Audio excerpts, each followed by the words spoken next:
Welcome to the 2-Month Review, the weekly podcast brought to you by Open Letter and 3%, in which we take one giant book, break it down section by section, talk about it, analyze it, have fun with it. I'm Chad Post from Open Letter Books, joined as always by Brian Wood, author of Joytime Killbox.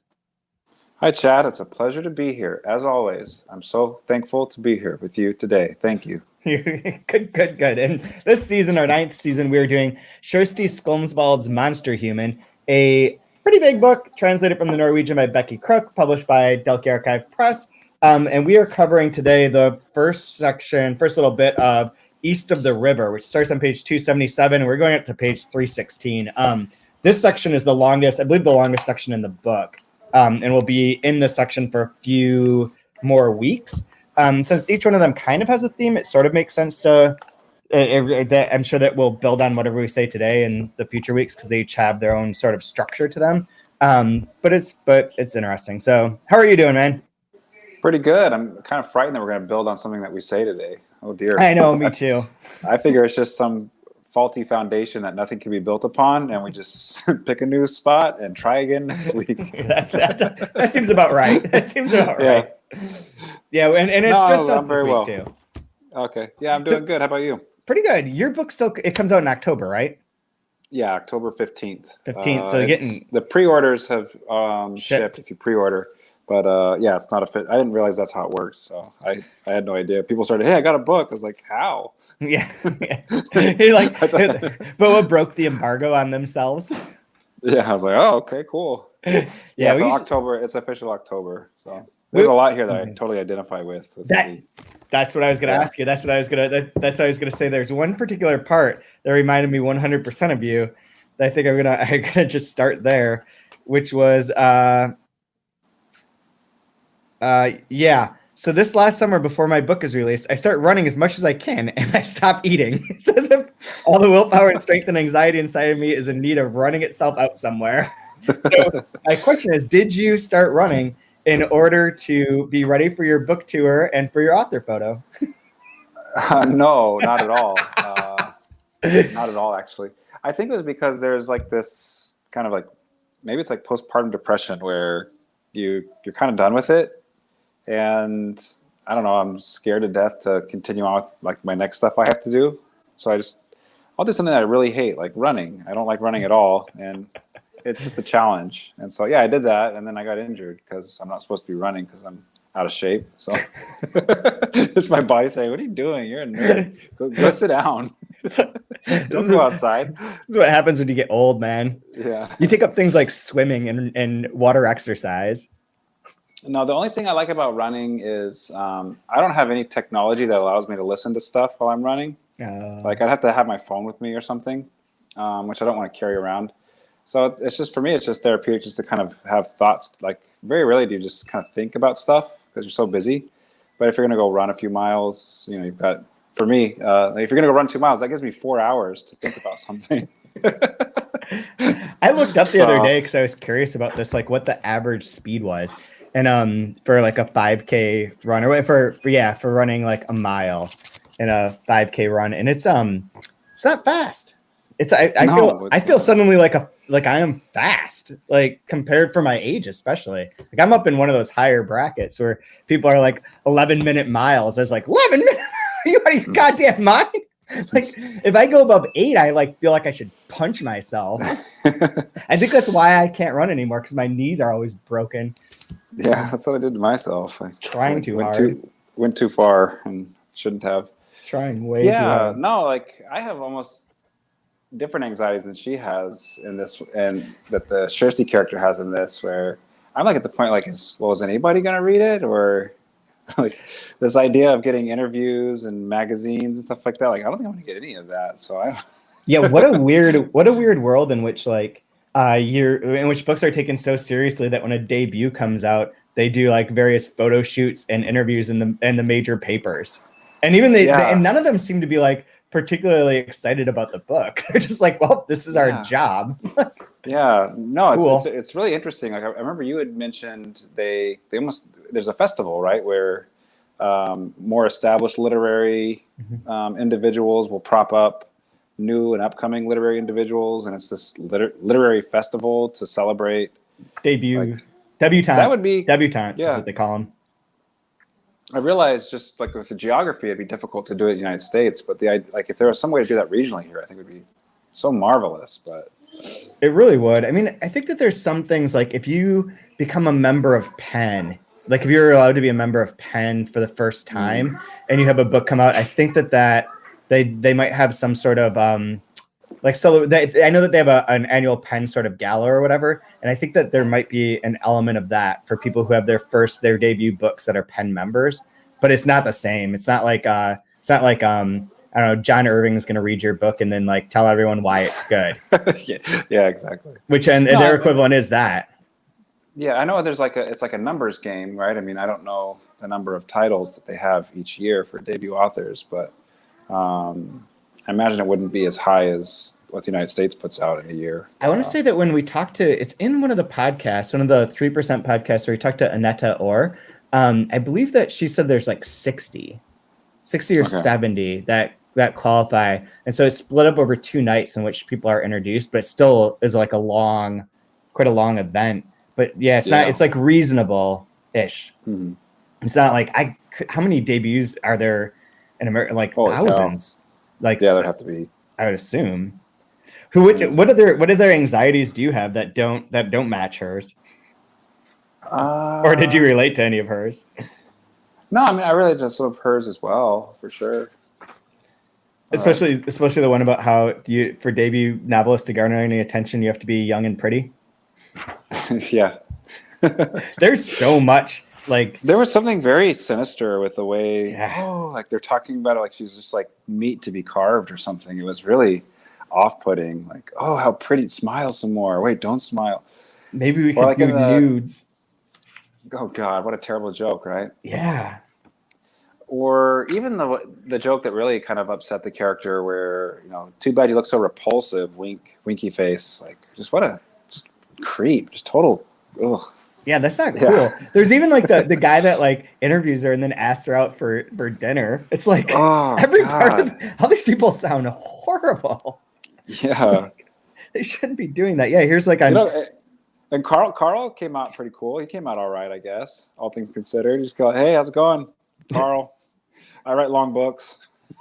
I'd like to write short books. I wish it'd be so hard for me to write a short book. As our Satanist is trying to do a push-up. What a weird scene. That was super fun to come back to. That was a really cool scene. I like the way that all looked in my mind, and I enjoyed that one a lot. Me too. Yeah. So because she had referenced early on that at the Lillehammer Festival, she meets Karl Ove Knausgaard, but she's like, I'll tell you more about this later, and like leaves it, and then comes back to it in this section on page 293. Where she sees him and is like, oh yeah, when we met when my friend was doing push-ups. What was the stat that he said? Was it 2,500 pages in 2 years? Yeah. Am I shorting him? Did he do 3,000 pages in 2 years? 3,000 pages in 2 years. Yeah. She says, I say 4 years for 100 pages. And then she has the best line of all. His autobiography books are going to be published soon, but I think I should wait to read them until I've read Marcel Proust. Yeah. Which made me think that, like, I've never finished In Search of Lost Time, but I have read the Knausgaard book, so maybe next year I should go read all of In Search of Lost Time. Ooh, that'd be a good challenge. Yeah, I think I might be down. I might be down for that challenge too. That's one of those ones like I know I should do and I haven't. My friend once said that he'd read it several times, and I was like, Jesus, like, how do you do that? He's like, you just read 10 pages a day. Like, it adds up. If you just read 10 pages, it's like a lot over 365 days. Like, you get through it all, but like, you don't ever sit and read like for hours. You just read 10 pages. So, yeah, that's a good point. It's not bad. I mean, it's doable. How do you eat an elephant in one day? Just sit down and just pound it out. That's how that saying goes. Yeah. Absolutely. There are some good funny bits in this one too with her party. Which are you getting? You should have a party like this one too for your. I don't even think I'm party. having one. Like, I honestly don't even know if I'm having one or not. It hasn't been told to me yet. So again, that's why I'm like having this whole thing. Like, you spend all this time creating something, like her, like, 4 years writing it, all this time, like they're gonna show me the book, and they're gonna do a surprise party. And it's like no one's there. Like I totally. That's what I identify with. Like, earlier on, I thought like, oh wow, there's gonna be like a dinner type thing, and everybody, all the important people from the area are gonna come, and some folks from New York City will fly in. My parents will fly. No, no. No one will give a big speech about your book. I'm gonna hire a babysitter on pub day and just get blotto. Oh, hell yeah! That's basically all gonna happen. That is a good idea. Double checking them in town. Oh yeah, I'm in town. I have zero things on my calendar. Although I do teach Wednesday morning, so that 15th could be a rough. Not that teaching is what I ended up doing today. I spent more than half the class explaining how I was on that show I Love Dick, and how books or publishers want to sell books to Amazon and Netflix. Good learning. Good learning. Yeah, so like sure, it is like her process is it is interesting to see how this process is so different from ours. That she spent all the time, she worked on it for years, she goes through all those different writing classes, like the schools, the meetings, everyone edits it, people want to publish it, but they keep having her change it. She keeps going through all these like revision after revision after revision. I mean, I guess that's probably the same, but like behind the scenes, it feels a little bit less behind the scenes here in this book than maybe it does in America, but that might just be my perception. Well, too, like if you're trying to do a novel without an agent in the United States, like good luck. Yeah. Good luck with that. Yeah, and she's just sending it to people. And it was similar when I was talking to the author Lena Wolf about how she got, I think it was Bret Easton and Other Dogs. Yep. That book. I think that was published by translated by And Other Stories. Mm-hmm. Is that correct? Yep, that's absolutely correct. And she has a novel, The Polyglot Lovers, that's just coming out, or just same publisher as well. Yeah. Yeah, it's getting some good reviews too, I saw. But I was asking her about the process because I was kind of finishing up my book and trying to figure out how the hell to navigate. So I want, it's kind of like you're facing this giant wall, and there's like each person finds their own way through it, right? Mm-hmm. Like to get to the other side. And it's almost like once they find that way through, that's shut up and there's a different way.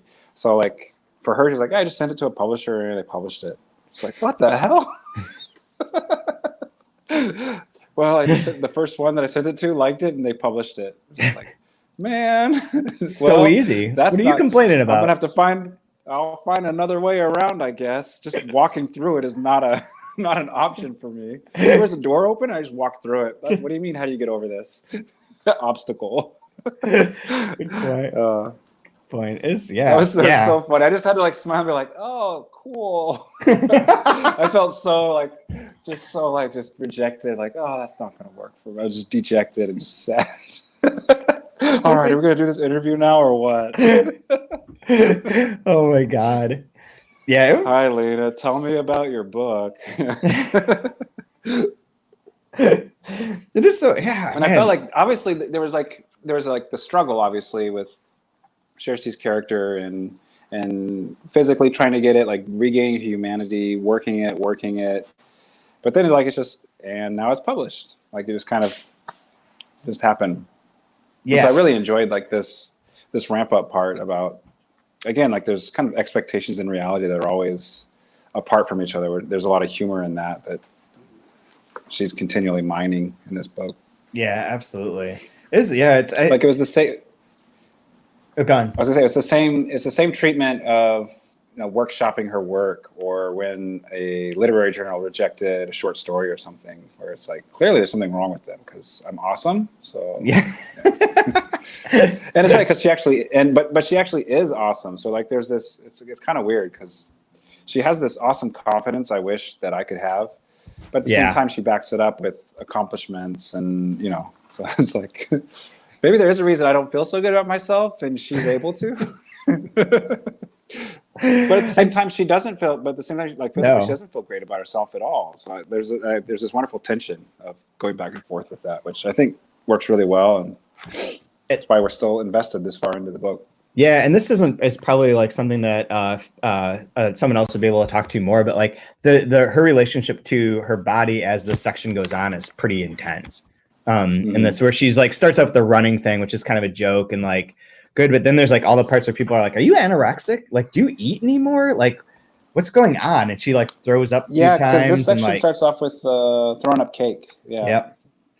Yeah, and that seems to be like both related to the stress, but also to like the way that female authors are treated. Like all the attention on her, like on her personal appearance with those photos and all that kind of stuff, like we mentioned, like that all is part of it too. It's like a pretty severe anxiety. Yeah, and just like just the creepy way that physically she's objectified versus versus objectively looking at her work. It's just she's being seen like as an object, and then there's the work, and so it's pretty unnerving. So my favorite part of this by far is the part where my former boss John O'Brien shows up from Dalkey Archive. So that was the John. He comes off as a creeper too. I was like, I don't know how this is gonna play. The character. I'll say the character John in this comes off a little creepy too. Are you single? What was the? Oh yeah, he doesn't say that though. Someone asked if he's like, yeah.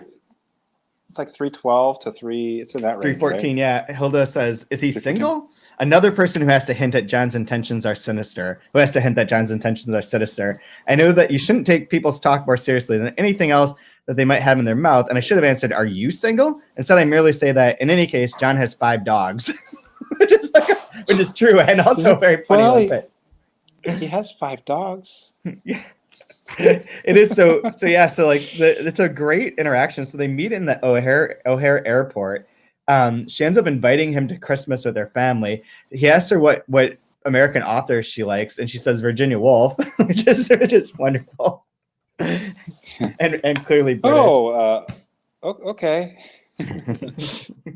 Good. And then she tears his business card into a million little pieces.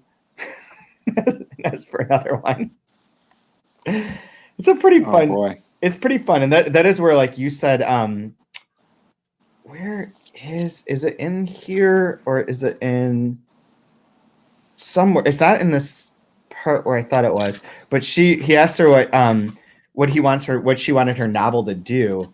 And she later responds that she wanted it to make her human. Is that right? Yes. Yeah. I can't find where that is though. But yeah, just right before that. Is it right before that? Yeah, 312. What do you want your novel to do? John asks now in a new email. He's thinking about whether to translate my book and distribute it in the USA. It takes me an eternity to write a single sentence. It feels like I'm giving this foreign man my heart. I wanted the novel to make me into a human, I write, before I push the send button. And again, it reminds me of what the book means to me. Yeah, so we know that the book gets translated and gets published and is, like, I believe, shortlisted for the Impact Dublin Literary Prize, which was what I thought was interesting about this section. So we've had all this buildup of her writing the book. Then we get to, like, the halfway point where, like, the book is done and now it's going to move on. And now we're into the part where, like, it's been published, and I assume that we're going to see, like, in this chapter, like, the results of that. Like, she's gotten, like, the pictures and the interviews, but a lot of, like, the reception hasn't happened yet. And if this does chronicle, like, what happens with the book, then there's going to be a number of things, including the translation, that would come up in here, I think. Yeah, because there's been a little bit of feedback about as far as the reception domestically, like that the people like it. It's a great book, that kind of just, yeah, you did a great job. Yeah, but it hasn't been this, like, international fame yet or anything. No, it's interesting too because there is that kind of brief little meta moment where she's talking to Hildy and what are you writing on next? So I'm thinking about something autobiographical. Good choice, or like that. There is that kind of, like, mention of the book we're reading now, right? It talks in the section about Hilda's book coming out too, and, like, the name of the character and all that. I googled a bunch. I couldn't find this. If she's real or not? Yeah, I couldn't find, like, everyone else. It's probably a conglomerate, or I think it's a composite or something of a composite of some people. But I assume so too. It is rocks. weird. It could just be some rocks put together, a conglomerate. Yeah, just build that up. It could be. I mean, I wonder if it's not like a foil for her own. Like maybe there was never anyone like this that was a composite. It's just like she needs this character for this book. But I did like the idea too. Again, something else I could feel about or feel connected to with her was where her mentor is basically saying that you're a novice, or calling her novice. Yeah. And then kind of the struggle to always kind of catch up, and it's like for me, like when I'm hanging out with more and more literary people, like I'm decently well read, but then you start realizing like, oh God, I haven't read anything. Like there's so much out there. Like it became very apparent when like, going out for drinks with like, for instance, like you and Rodrigo Frazan, where it's just like, well, I don't know. I'm like in the corner writing down, okay, read this, read that, read like just you guys are all rambling off all these authors I've never heard of. It's very humbling to somebody that's been involved in it for so much longer, and you're kind of new onto the scene or new doing it, and realizing you've come a long way, but realizing how much further you have to go. Although it's all subsets, right? All like subgenres, like the people that know X grouping, other people know a different sort of authors. Like if there's always those things. It would be cool if you were able to do one of these for Publishers Weekly, where like someone has a new book coming out and they ask them like to name like their favorite X, and so they name their like 8 books about 8 short story collections that they love, and all those like when.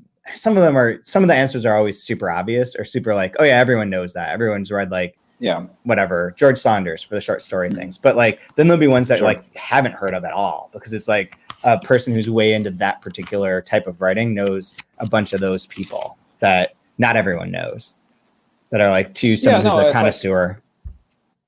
Like, like it's like through Open Letter discovering Death in Spring, for instance. Yeah. Like, have you read this book? Well, yeah. I mean, it came out like 100 years ago. This is amazing. Like, book is welcome to the party. Super fucking amazing. This one. But, what a phenomenal author. And then it's one of those ones that like, well, how come nobody ever told me about? Well, there's thousands of authors. Like, you can't get to all of them. Like, it's like you feel like so left out, or it's like that kid that's going through his dad's record collection. Dad, have you heard Dark Side of the Moon by Pink Floyd? This is so cool. Like you just like discovered fire or something. Like, yes, son, that is an album. This is awesome. I'm gonna show this to all my friends. Oh my God. So I mean, there's just so much out there. So the people who are named in here, there's a number of them. There's some that are like the Norwegian authors, which is less out of, or less, there's slightly different than what we're talking about. But there's Marguerite Duras, Lee Ferdinand Céline, Elfriede Jelinek, Herta Müller. Like those 4 are like 4 big heavy hitter international writers. Müller and Jelinek both won a Nobel Prize. Oh yeah, Poe's in here because she talks about the House of Usher. But then there's like Vigdis Horth or whatever, who is now has a book translated into English and available through Verso, but so she's sort of known, sort of not known here yet, but like, and Knausgaard obviously, but there's a number of name drops. Oh yeah, Hanne Ørstabek, I believe that's who was on the National Book Award finalist last year for one of their books. So yeah, there's a bunch of them that are named in here that are of that ilk, where it's like, oh yeah, here's like the people that my mentor is recommending that everyone's supposedly supposed to know or be aware of, so on and so forth. Or what was the essay on cannibalism? Oh, right. Is it French? Montague? I can't remember. Montague. I say that every goddamn time. It's the first thing that comes to my mind. It's on 303. 303, yep. Yep, so there we go. That's an author. I'm ignorant of those essays, so I'll have to read that now. So it's like, great, awesome. Ernest Hemingway. Ernest Hemingway, but not really Ernest Hemingway. Sure. Dracula. She gets in that weird fight with Hilda in this section too. Like her, it's always odd in here because it's like you see the repercussions of it and not the action sometimes. Like even that time where she said like she can't write. Like it was like it didn't really have it in the context of like the speech that was being given. It was just like, oh, and then she ends with this thing, and I leave. So like they always have these fights that are like not articulated on the page, but yet you get to see like they're like she's because I have to reread them. Think, did I miss something? What are they so upset about? I'm like, can't necessarily connect it. But the one thing I really took away from this one that I found interesting is I felt like Kjersti as a character realizes she's going to lap or be better than her mentor. That line is great. Right? Yeah. I didn't underline it. I don't remember where it is, but that section. But yeah, there's this kind of strange feeling of like, oh no, I'm going to be better than her. Yeah. After reading her. Yeah, after reading her new book, 294. But I noticed I've started to dread the time when I will be better at writing than Hilda. I wonder how she is going to handle it. Which is sort of like that. Is it in Portrait of an Artist as a Young Man? Or I think it is, where like he's sitting at the bar with his dad and he like realizes that he's already smarter than his dad is and will always be beyond him. It's a little bit more crushing, I suppose. But it's like when Isaac knows that she's smarter than you are and you're just going to go.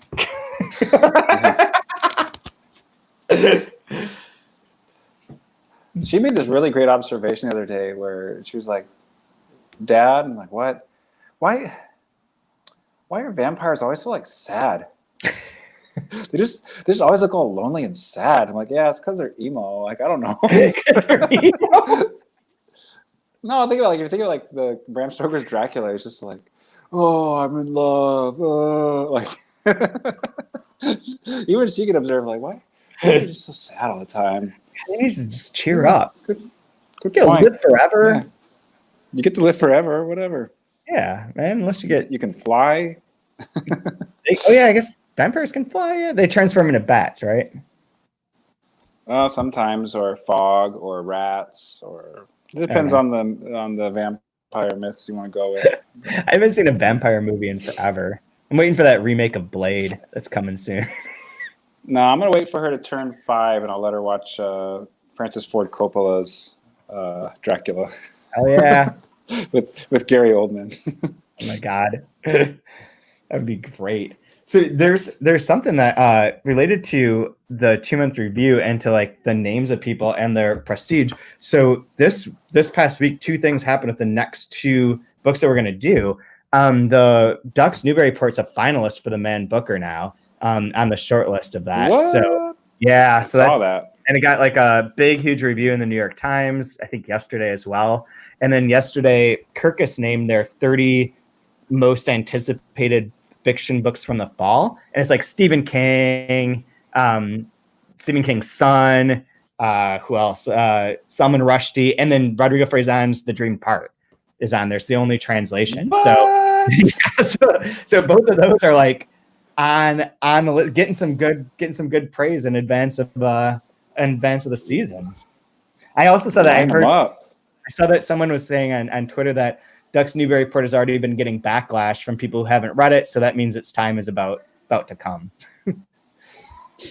So it's a good sign when people are like already like have not read it. This book has gotten too much attention. Which is you know that you're doing well if people are complaining that you're getting too much attention. Yeah. But absolutely. Yeah, so I don't know what else to say about this section, to be honest. It's like it's a good part of it. I love the idea of her like going through this release and having that party and her experiences with this are pretty fun to see. Both like her tension around it and the fact that she's getting this attention. There's that great line about the inspiration pills which she eats. And gives all her friends their like piece of paper with like inspirational quotes on them. Yeah, you assume they were like some good drugs. Yeah, there's this the state kind of parallel of misunderstanding. Like even with having a cavity for the first time in her mouth. Oh yeah, and the dentist, she's gonna give her a shot. She's like, "You're gonna give me a shot in my mouth?" Like, yeah. Like, I thought I'd get it in my arm or something. Like, what do you mean? I don't want this in my mouth. Like. She like eats her face. and it is all like messed up. But When no, she I does mean, that there interview. is like a parallel with that. You're supposed to open them up and read. I just ate them. So It really is. It really is nice to see like such a like disarmingly direct and anxious representation of this. I'm sure that there are other essays that people have written, maybe not books of this length or this detail, about like their experience publishing their first book and like some of those issues that come up. But it is really refreshing because it doesn't feel like I have a hard time imagining a male writing a book anywhere near this. Like I think I remember. So I heard this interview once with this guy that was that he had a debut novel coming out, and the publisher wasn't going to really do much of anything for him except give him a 1 hour consulting talk with a publicist, like a freelance publicist. So they gave him like an hour with her to like learn how to publicize the book, and then he was like on his own. And at the very beginning, she asked something like, "Oh, what are you trying to do with your book?" And he's like, "Oh, I was trying to do these things and X and Y and make them work together, and I'm not sure it was entirely successful." And she's like, "Okay, you sound like a really nice person. Never fucking say that again. What you say is, I accomplished this with my book, and this is what my book is, and this is how my book is good and unique and special." And basically, like, never ever be less than perfectly confident in yourself. Like, you have to present that way. And that seems a track through culture and through like what I can imagine of like even like debut male novelists. Their interviews, their stuff is always like this sort of like, "Oh, I accomplished this," or "This is my mentor," or "This is the person." This feels so much more like uncertain about that, and so much more like honest and human in that way. Yeah, of there's like something very truthful and real. Yeah. Yeah, and I don't think that if this were written by a male, I don't think it would work as well. I don't think it would be the same at all. And I don't think it would even be possible. Like, it has to be her voice with this. It's endearing, and like that sort of anxiety and back and forth is really truthful and cool, I think. Well, I mean, too, like just like with publishing being dominated by male authors, like it's already coming from like a point of view of like privilege in that way, where you wouldn't want that story necessarily. It's better coming from Kjersti's character than if it was a male character, I think. Oh yeah, absolutely. I mean, when like overcoming the physical struggles, the emotional struggles, the struggles with the like strained relationships and the assumptions people are making of her and her book, like it's so much better coming from that voice, I think. Than, oh yeah, absolutely. I'm just thinking of this last. If it was a guy, he'd be like, he'd just be like, just shut up and keep trying, whatever. Like if it was a guy. yeah. But instead, here it's like, lucky you have it. Just shut up. And here it does. At least like, that's what I would say. That's what, yeah, me too. Yeah, me too, absolutely. So, yeah, so it'll be interesting to see. Like, I look forward to the next two parts of this, the next 2 weeks of talking about this section, because I want to see like how her book evolves. Because I mean, there's certain things we already know. We know the punchline. Mm-hmm. She wins the debutante prize. She is finalist for stuff. So it'll be good to see that happen and see her career take off. I also have the book. I checked it up in the library. I'm hoping to be able to read it this weekend. So next week when we do this, we'll be able to talk about the book itself too. Now that we've hit the point where it's available, I feel at the right point to read it. Like, I feel like it should be slotted in here, like rather than. I'll see if I can. Back at the beginning. I'll see if they have it at the bookstore. I'll buy one. They probably support Dalkey and get Kjersti $1 or whatever which royalty is for at our 24 cents. All of our great bookstores in town, one of them must have it. Yeah, I'd hope so. Probably someone must. Did you notice too? There was a lot of talk here about precision and kind of paring things down with the exactness of language.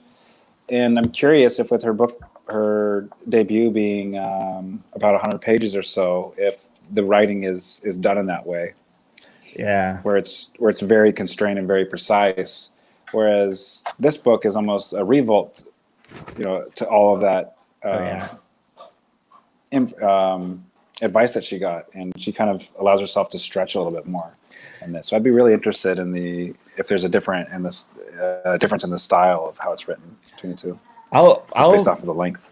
I'll be able to read and answer that more fully, but I think that there is. I think that this is kind of like the exact opposite of what that was. I mean, I read it years ago, and so I have some sense, but like rereading it will be a much different experience 7.5 years later. Yeah, and again, a lot of that is coming from, I hope I have it right, Hilde,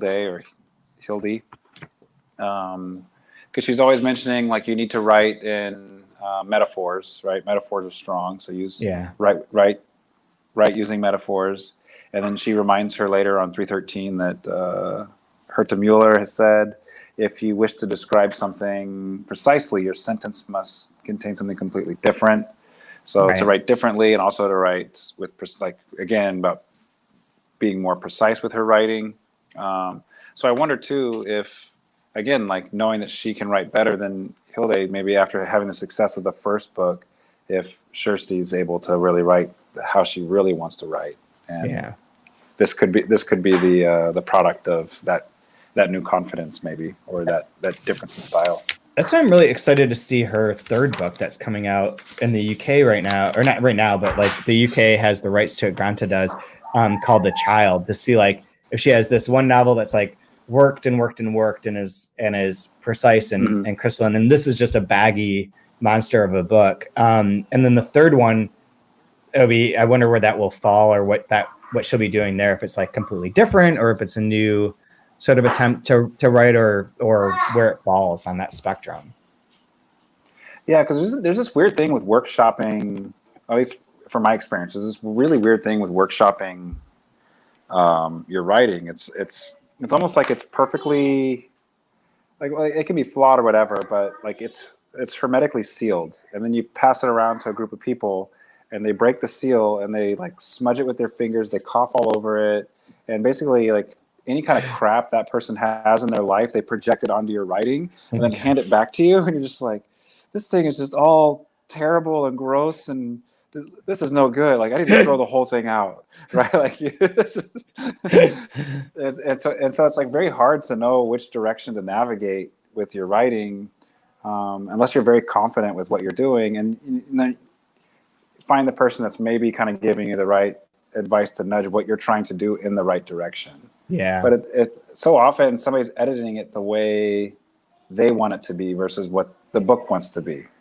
That makes any sense. That seems to be a running through line in here too, is that every time she works with someone, they're like, oh no, it should be the opposite of this, or everyone's always moving things in different directions. And she puts so much trust in Hilde for that final kind of read through. Yeah, because I remember the very first time I workshopped a piece of writing, the class was something like 15 people or something like that. So I get 14 manuscripts back, or 15 including the instructor, and I try to apply as much of it to the story, and it turned into this just Frankenstein's monster, this horrific patchwork. Like, I just ruined the whole thing. Yeah. By taking people's advice on what was wrong with it and how to fix it. So like, now every character has been elevated up because it wasn't good enough, and the beginning is up, and you just get like this. It's just like there's something wrong with the soundboard here. Let's just take every single knob and turn it up to 10. That's what I basically did. Yeah. When I listened to everybody's advice, it was just this screaming cacophony of awfulness. And then, like, by the time I graduated, I'd look through and be like, nope. All right, that person's on the right idea, and I'd use theirs, and it would come out better. Yeah, like, you have to ignore so much. You have to ignore a lot, I think. But again, it takes time to get that kind of confidence, and I still don't fully have that confidence yet. And so I'm wondering too. It's kind of cool to see her in this section gaining more of that confidence. Yeah. While still being very. Unsure. Yeah, I guess that's life, but I totally can totally get along with and understand that part of this book for sure.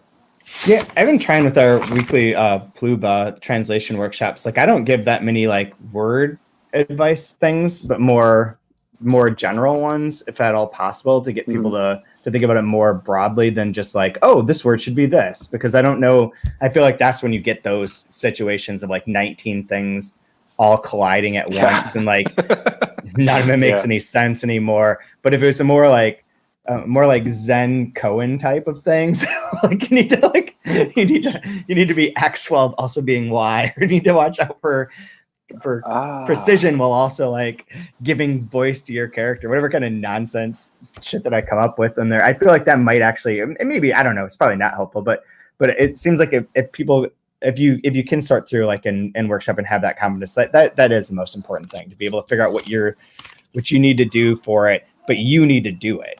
You can't always rely on you can't Frankenstein everyone's suggestions together. You have to tell some people that you're just going to disagree with them. You're just not going to do what they think. And that's a stage. This was a really nice kind of development of the book as well, because you're kind of seeing it happen where, you know, the previous section was, you know, again, in that kind of workshop environment at the school. And now she's basically out of it, right? And the work is about to like be birthed into the world. And so now there's kind of this next phase of I'm kind of my own person now. Yeah, I'm not going to be, right? Yeah, exactly. I don't want to skip ahead for real to see what this is, but the next two sections in the book, I think the last two sections, unless I'm missing something, are the world and the universe. So we're east of the river, and then you got the world and then the universe. So yeah, so it's getting broader. Yeah, absolutely. From her cellar or whatever the first one was, old folks' home, the cellar, the cabin. Yeah. Those things. Well, too, yeah, and it starts super constrained too, with like physically unable to move. Yeah. Right. Yeah. So, absolutely. yeah, I mean, I think it mirrors very nicely the progression of the work that she's doing. So. Yeah, I just flipped open to a page like later in the book that has John O'Brien in it again, so he'll be back for as a character, which is fun. I thought that I had heard that he's in here twice, so might be the other one. It's pretty fun. But yeah, I like this. I like it still quite a bit. Yeah, I'd be curious to know how he felt about being in the book. Yeah, I mean, he edited and worked on this, so. Yeah, he knows that it's in there. It's not a secret. I do like the various little meta commentaries that come up in here too, where they're in New York, and they're like, man, it's like a movie. Everything's like a movie. And then they see the person who's like, they're like, don't jump, and they're like, I kind of want him to jump because I kind of want to see someone die, but I don't really want to see him die. So like maybe you shouldn't jump. And then they're like, oh, it's a movie. Like all this is bullshit. Like we're all on a movie set. It's sort of like I don't know if you've watched Hyperdrive yet on Netflix, which is filmed here in Rochester and is amazing. It's amazing. I watched an episode of it. After your stunning review of it, I got drunk and watched one episode of it. You have to get to episode.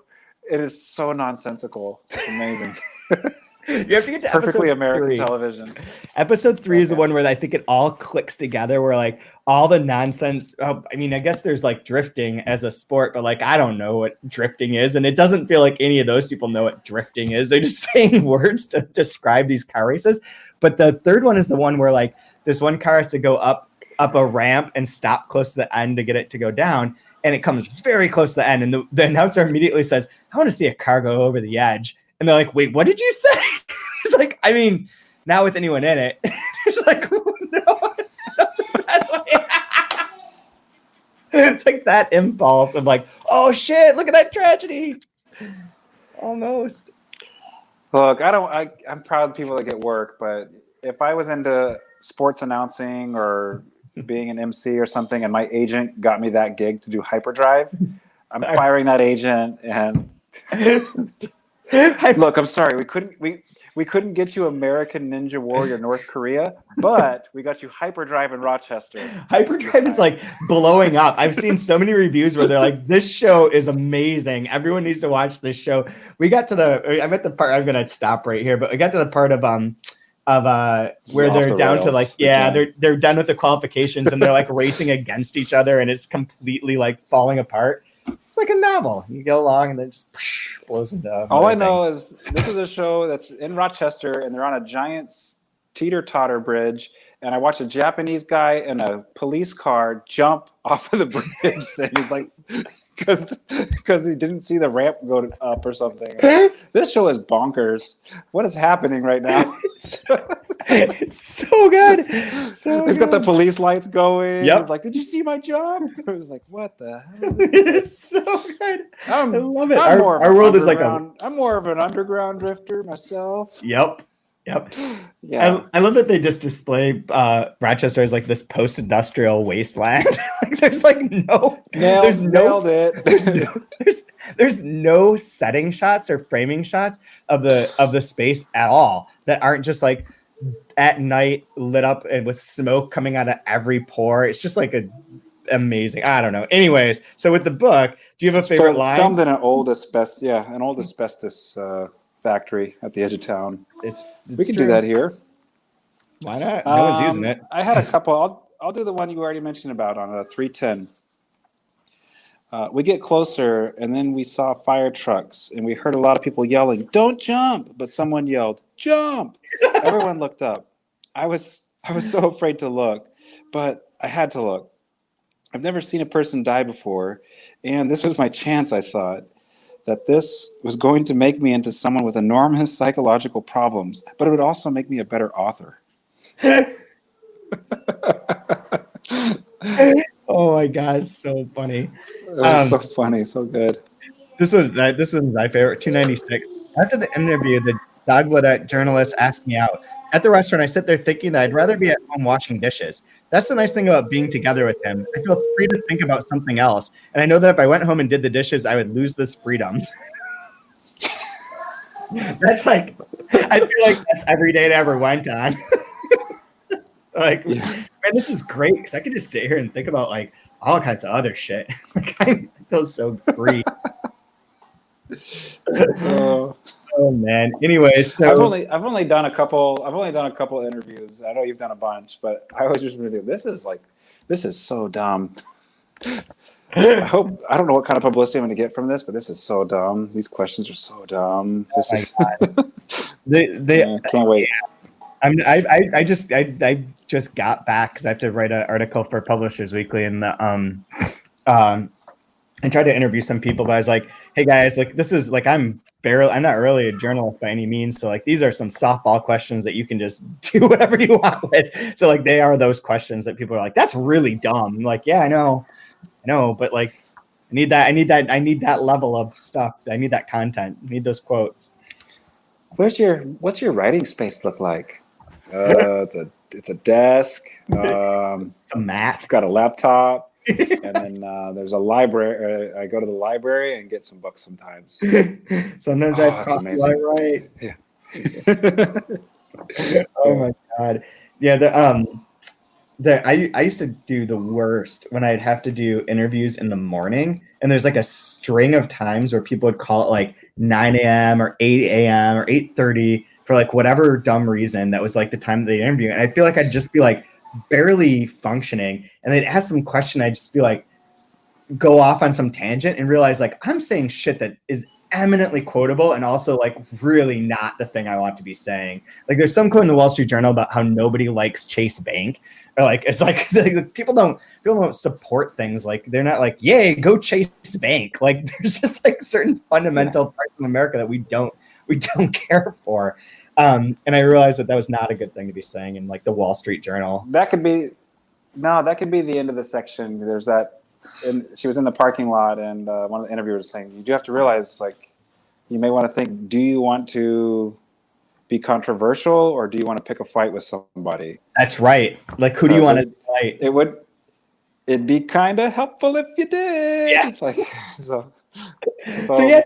I guess the question of the day, should you do that or should you just be nice and polite and have a boring, no one pays attention interview? Which do you like to read or listen to? Obviously. And which would you be willing to give? So because I am a friendly, nice person. I don't like. Do you like reading interviews that like fire off though? Oh hell yeah, absolutely. Those of course. So obviously we like to read those. Those are more fun.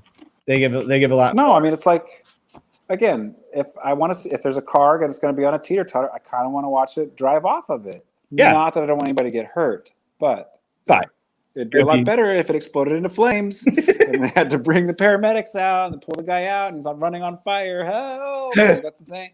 That would be good. That would be cool. That would be good television. Yeah. Good television. Yeah.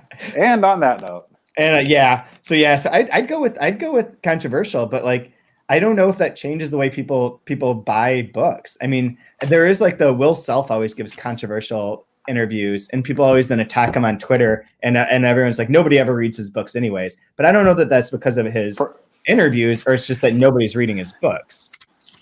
Well, like Franzen, Lionel Shriver. Does that. She doesn't give me interviews. Hers is just like even. No, and people like Roxane Gay, for instance, is willing to have strong opinions, and people are always trying to clap back at her. So I mean, yeah, right or wrong. I mean, doesn't hurt to say some things that get some attention. Yeah, you got to ruffle some. As long as they're the right things, I suppose. It can't be like. You want to go like Milo. Yeah, you want to go full blown Milo on people. That's 100% who I was just thinking of. Jordan. I couldn't remember his last name or whatever his name is. That's a guy's name, right? Yeah. He's Canadian, which for being Canadian, that's like he's really vicious. He's over the top. Yeah. As far as with Canadian blood in your body to be saying things like he does, that is vicious. I just in my mind confused Nathan. One of them's a bad quarterback. Nathan Peterman and Nathan Peterman? He's on Hard Knocks right now with the Oakland Raiders. Yeah. And Jordan Peterson. These are two. They probably could play football about the same. These are two anonymous white dudes who both like suck at the thing that they're trying to do. Don't be like that, but be controversial in good ways. So next week we're doing pages 316 through 360, still in the East of the River section. I'm going to try and reread the novel before then so you can talk, and hopefully we will have the translator on one of the next couple episodes, so be able to talk to her and then have Kjersti on at the end and finish the book up. Yeah. Like I said, I really want to see how this concludes itself, the shape of it. So it is an now. All right. So the homework for next week: did Virginia Woolf jump into the east side of the river? Which side of the river did she jump into? Because she said her favorite American author was Virginia Woolf. Yeah. I wonder if there's a connection there with this section being about rivers. Yeah. Good question. All right. Till next time. Okay. Take care, man. I will talk to you soon.